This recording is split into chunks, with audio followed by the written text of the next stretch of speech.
Hey guys, what's up with you, Thomas? Today we're back here with extra history, and today, part 3 of the Pazzi Conspiracy come out. This one, Street Justice.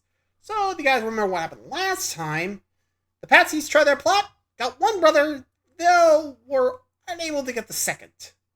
So yeah.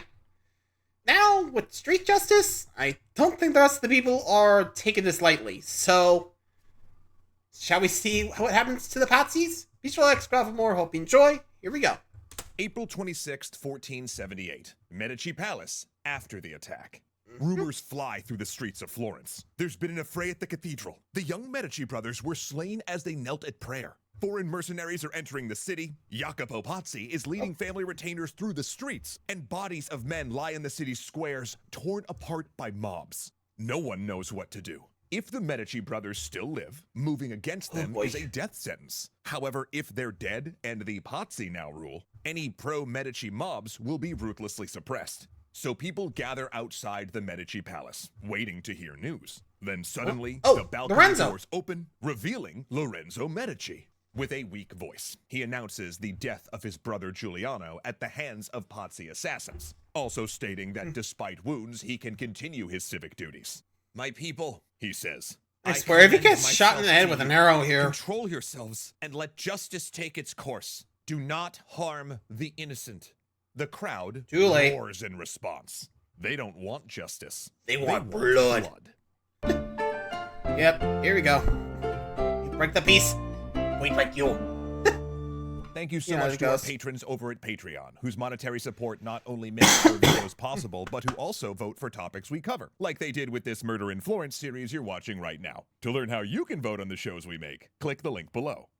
When the Pazzi assassins attacked the Medici brothers, a lot of things began to happen at once, and a lot of those things were bloody. So just a quick warning up top, this episode does get pretty brutal, so viewer discretion is advised. That makes sense. The raising of the communion host was done in sync with the toll of the cathedral bell, which put the whole plan in motion. Outside the city, a mercenary force from Imola, sent by Pazzi conspirator Girolamo Riario, began to enter the city. Nearby, 600 troops of Federico de Montefeltro, Duke of Urbino, who you can learn more about here, stood in readiness to go in and keep the peace after the initial assault. The overwhelming force should have been enough to enter Florence easily, but as the vanguard entered the city, it met not crowds crying to be liberated, but rather mobs of determined citizens throwing cobblestones and rocks. Florentines... Whoops. Well, it really goes to show you, if you want to really take out a ruling family, make sure they lose favor with the public first. Otherwise, this happens. Sheesh. It really goes to show you, if you don't have the public support, your rebellion's gonna die. Anyway. Were deeply proud of their republic, and the prospect of a foreign intervention enraged them.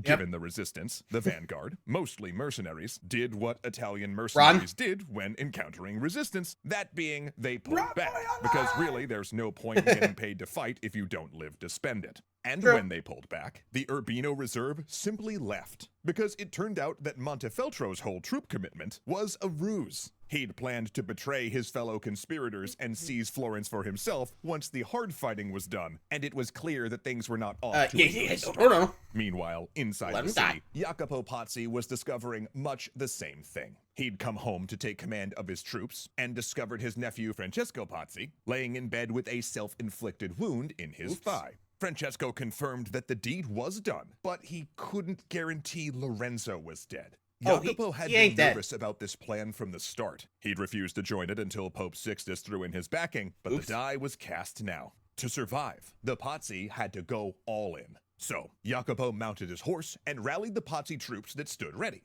At this point, there were already people gathering outside the Pazzi palace, a crowd he perhaps mistook as supporters, because he rode out crying, "Liberty! Liberty!" and proclaiming that the Pazzi had saved the Republic, though he couldn't have gotten far before it became clear that the crowd was in fact hostile. See, the Pazzi were not well-liked in Florence. They were seen as aloof and imperious, in contrast to the Medici, who, even their detractors did have to admit, had raised the city's prestige. And now, the Pazzi had aligned with foreigners. They'd brought mercenaries into the city. But their crime was beyond political, for they had spilled blood in the cathedral during Mass in the presence of a visiting cardinal. And while many of the crowd disliked the Medici, they loved Florence, and the Pazzi had brought shame on the city. Of course, we don't know when Jacopo realized things were turning sour. Maybe he read the mood and got out of the city before it exploded, but we do know that he wasn't there when the blood started flowing. It began at the Palazzo Vecchio, the city's town hall. There, Archbishop Francesco Salviati sat waiting with his retinue of Pazzi footmen, all armed. He'd arrived not long after the cathedral bell had tolled and requested a meeting with the city's chief law enforcement figure, the Gonfaloniere of Justice.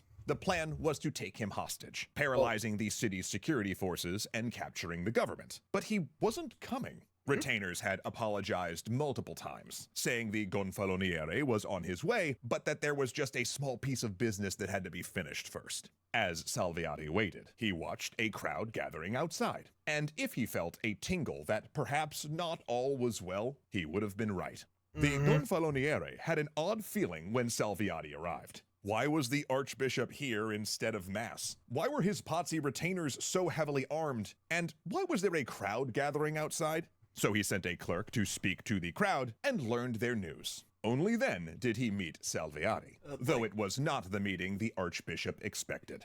The Gonfaloniere entered, yes, but came along with a squad of armed guards with their swords already unsheathed and leveled. Soon Salviati... Well, to be fair, if they were willing to spill blood on the church, they're really going to come after you and all bets are off. So, that justice guy...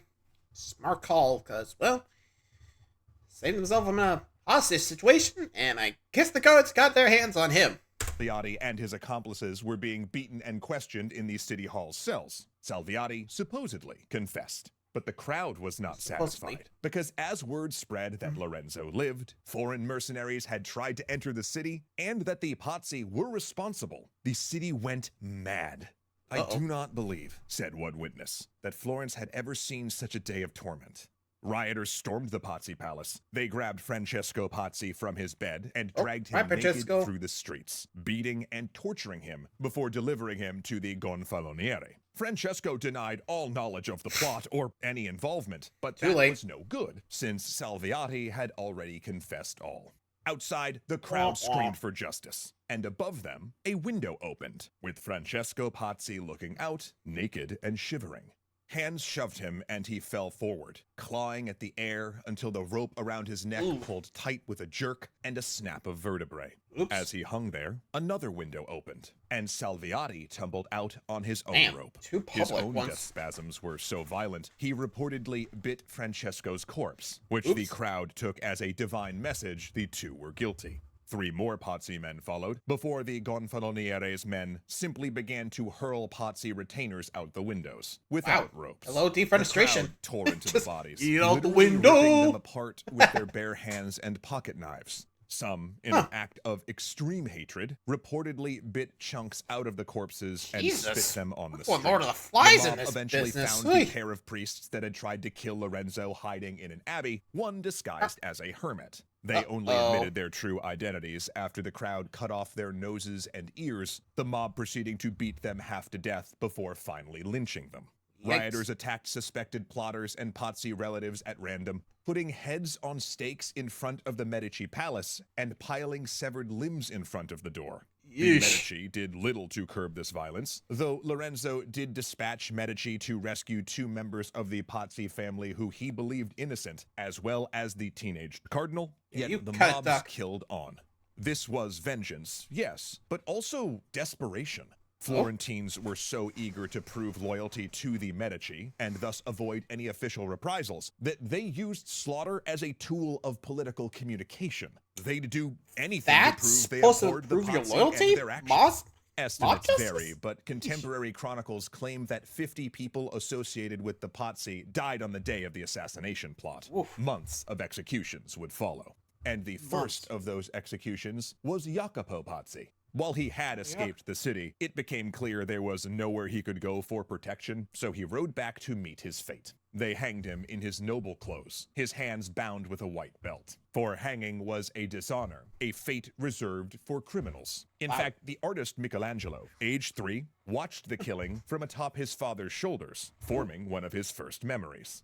The Medici allowed Jacopo to be buried in the Pazzi vault, but even then he did not rest easy. For when rumors spread that Jacopo had commended his soul to the devil, Florentine mobs disinterred his corpse and threw it in a ditch at the edge of town. There, local boys found it and dragged it naked through the streets. The body they threw into the river, but the head, that they nailed by its hair to the door of the Pazzi Palace. And for days, they used it as a door knocker, banging on the gate and telling those within that their lord had returned to his home. But that would not be the last of the killings, for Medici agents were fanning out across Italy and beyond to find the few who'd escaped. And Pope Sixtus was about to retaliate for the violence by starting a war and excommunicating all of Florence. But we'll get to that next time. Say, do you have Right. I mean, remember, Pope basically gave the A-OK, but, literally, you think the Pazzis were guided by now? Because, frankly, great job, guys. What else to show you? Maybe get public support before you do it, because, frankly, well, as you saw there, did not work. Womp womp. Anyway, thanks for watching, guys. See ya.